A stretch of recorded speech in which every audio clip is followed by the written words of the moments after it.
There are several advantages of a full-frame window installation versus, let's say, a window insert.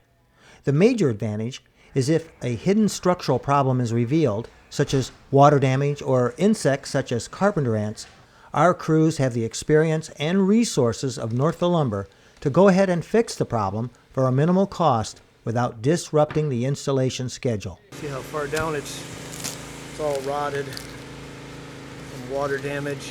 Just kind of crumbles in your hand all the way down. If that jack stud is bad, if the rough sill is bad, which is your framing, we change it as a matter of course.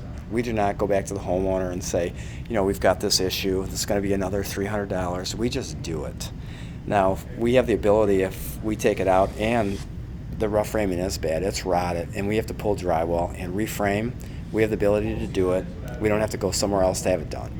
And when we do something like that, and I've got probably 5 to 10 instances where what we charged the homeowner was basically our time. It wasn't something we were trying to make money on. We were just trying to give them a service.